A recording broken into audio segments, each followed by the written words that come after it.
अस्सलाम वालेकुम students, concept clear now के प्लेटफॉर्म से मैं हूं जाहिद इकबाल आपकी खिदमत में हाजिर हूं। उम्मीद है आप सब खैरियत से होंगे और लाइफ को एंजॉय कर रहे होंगे। हमारा आज का टॉपिक है motion due to gravity. Gravity क्या होती है? अक्सर आपने लफ्ज़ सुना होगा ग्रेविटेशन पुल।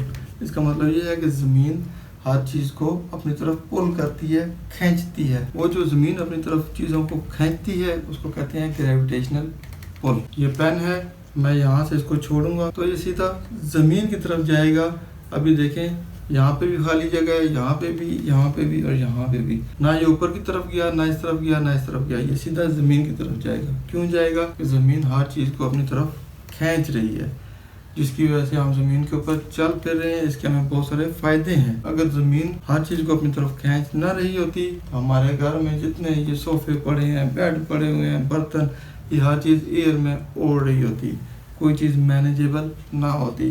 तो चूँकि ज़मीन हर चीज़ को अपनी तरफ खींच रही है, हमारी पूरी ज़िंदगी एक निज़ाम में चल रही है, बैलेंस्ड है। ज़मीन की पुल रिगार्डलेस ऑफ मासेज है। इसका मतलब ये है कि आप छत के ऊपर से एक पत्थर और एक बाल, इन दोनों को अगर इकट्ठा ज़मीन की तरफ छोड़ेंगे तो वो ज़मीन के ऊपर सेम टाइम पे जाके हिट होंगे। इट मीन्स कि उन्होंने एक जैसा ही टाइम लिया नीचे जाने के लिए। अब जो बिग मासेस होते हैं, बड़ी चीज़ें होती हैं, उनमें एयर की फ्रिक्शन कम होती है। अब यहाँ पे एक फैक्टर इन्वॉल्व हो रहा है जो रास्ते में इन चीज़ों को फ्रिक्शन देता है। वो क्या है? एयर।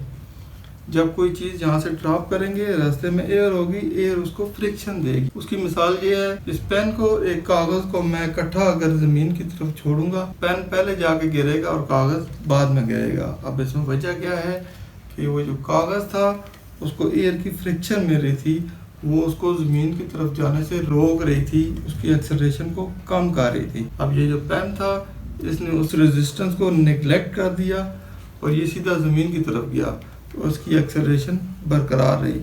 लेकिन जो कागज़ था उसको एयर की फ्रिक्शन मिल रही थी नीचे से, तो इस वजह से वो ऐसे करके उस फ्रिक्शन को तोड़ने की कोशिश कर रहा था। ऐसे स्ट्रेट नहीं जा रहा था, ऐसे करके कागज़ देखे ना नीचे ज़मीन की तरफ, वो क्या होता है, एक्सेलरेशन को बढ़ाता है, अपनी फ्रिक्शन को तोड़ने की कोशिश करता है। ज़मीन की तरफ जाते हुए जो एयर की फ्रिक्शन है उसको ऐसे कर तोड़ता है, इसमें उसका टाइम लगता है। इस वजह से पेन ज़मीन की तरफ पहले पहुँच जाता है और कागज़ को जाने में टाइम लगता है। गैलीलियो ने सबसे पहले ग्रेविटी के ऊपर काम करना शुरू किया। वो पिज़्ज़ा है जो ऐसे खड़ा होने के बजाय थोड़ा सा ऐसे लीन है, इसमें टिल्ट है और अभी तक कायम है। इस वजह से इसको लीनिंग टावर ऑफ पिज़्ज़ा कहते हैं और ये दुनिया के 7 अजूबों में शामिल है। उसने वहाँ से कुछ चीज़ों को ज़मीन की तरफ फेंका। उसने जब इसको नोट किया तो वो चीज़ें इकट्ठी ज़मीन के ऊपर जाके गिरी थी। वहाँ से ग्रेविटी के ऊपर काम होना शुरू हुआ। फिर इसकी एक वैल्यू निकाली गई कि ज़मीन की जो ग्रेविटेशन पुल है वो कितनी है। वो है 9.8 मीटर पर सेकेंड स्क्वायर। इसको अगर हम फीट में लेके आएंगे तो ये 32.2 फीट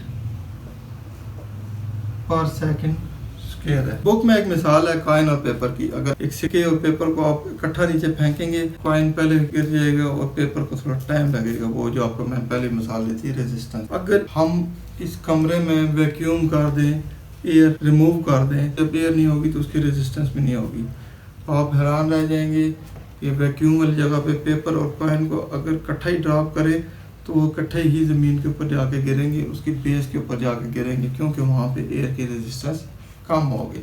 ग्रेविटेशनल फोर्स ज़मीन को अपनी तरफ खींच रही है। अगर कोई चीज़ ज़मीन की तरफ जाएगी, इट मीन कि वो नेचुरल बिहेवियर है, कुदरती अमल है, और कुदरती अमल कोई पूरा कर रही है, इट मीन कि उसकी एक्सेलरेशन पॉजिटिव है। अगर वो इसके अगेंस्ट जाएगी, उस ग्रेविटेशन फोर्स को तोड़ेगी, उसके अगेंस्ट जाएगी। ये पेन है, इसको ज़मीन अपनी तरफ खींच रही है, लेकिन इस पेन को मैं ऐसे ऊपर की तरफ फेंकता हूँ, इट मीन्स कि ये ऊपर जो गया है इसने ग्रेविटेशनल फोर्स को तोड़ा है, उस पुल को तोड़ा है, तब ऊपर की तरफ गया है। इसकी एक्सेलरेशन नेगेटिव में चलेगी। तो जो चीज़ें ज़मीन की तरफ जाएंगी उसकी ग्रेविटेशनल पुल पॉजिटिव होगी, और जो चीज़ें ज़मीन से मुखालिफ सिम्त में जाएंगी उनकी ग्रेविटेशनल फोर्स नेगेटिव में जाएगी। अब ये देखें, ये अर्थ सरफेस है, यहाँ से कोई चीज़ आप ड्रॉप करते हैं तो वो सीधी ऐसे ज़मीन की तरफ जाएगी, और ये 9.8 मीटर पर सेकंड स्क्वायर या 32.2 2 फीट पर सेकंड स्क्वायर के हिसाब से नीचे जाएगी। इस अगर आप इस चीज़ को ऊपर की तरफ फेंकते हैं, यहाँ पे ये चीज़ थी और आप इसको ऐसे ऊपर की तरफ फेंकते हैं, इट मीन्स कि आपने इसको ग्रेविटेशनल फोर्स की अगेंस्ट ऊपर भेज दिया। ऐसे जब तक इसमें ताकत है ऊपर तक जाएगी, ये ग्रेविटेशनल फोर्स को तोड़ती जाएगी।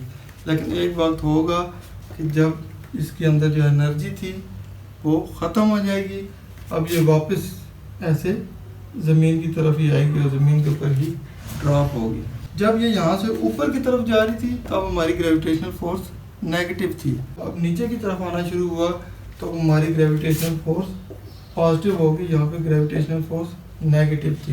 तो ये सेम इसी रेट से नीचे आएगा 9.8 मीटर पर सेकंड स्क्वायर से और ज़मीन के ऊपर आके प्लेस्ड हो जाएगा। तो ये था हमारा आज का लेक्चर। उम्मीद है स्टूडेंट्स मेरे आज के लेक्चर से आपको बहुत कुछ सीखने को मिला होगा, आपके कंसेप्ट क्लियर हो गए होंगे। वीडियो पसंद आए तो इसको लाइक लाजमी कीजिएगा, दोस्तों में शेयर करें, ज़ाहिद इकबाल को दुआओं में याद रखें। इंशाल्लाह नेक्स्ट इन्फॉर्मेटिव वीडियो के साथ जल्द ही आपकी खिदमत में हाजिर होऊंगा। तब तक इजाज़त दीजिए। अल्लाह हाफिज़।